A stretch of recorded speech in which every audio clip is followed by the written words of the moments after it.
ആലപ്പുഴ ജില്ലയിലെ തലവടി പഞ്ചായത്തിൽ നീരേറ്റുപുറത്ത് സ്ഥിതി ചെയ്യുന്ന ക്ഷേത്രമാണ് ചക്കുളത്തുകാവ് ശ്രീ ഭഗവതി ക്ഷേത്രം.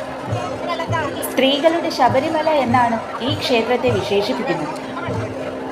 ആലപ്പുഴ, പത്തനംതിട്ട, കോട്ടയം എന്നീ ജില്ലകളുടെ അതിർത്തിയിൽ പമ്പാ നദിയുടെയും മണിമലയാറിൻ്റെയും സംഗമ സ്ഥാനത്താണ് ഈ പരിപാവനമായ ക്ഷേത്രമുള്ളത്. മുഖ്യ പ്രതിഷ്ഠ ആദിപരാശക്തിയാണ്. വനദുർഗാ സങ്കല്പത്തിൽ 8 കരങ്ങളോട് കൂടിയ ഭഗവതി ചക്കുളത്തമ്മ എന്നാണ് അറിയപ്പെടുന്നത്.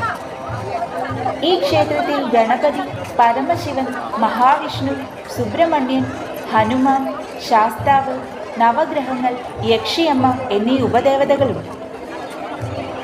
ചണ്ടമുണ്ടന്മാരുടെ വധത്തിനു ശേഷം ദേവി രക്തബീജനുമായി യുദ്ധം ചെയ്തു. ഓരോ രക്തത്തുള്ളിയിൽ നിന്നും പുനർജനിക്കുവാൻ കഴിവുള്ള രക്തബീജനെയും ദേവി വധിച്ചു.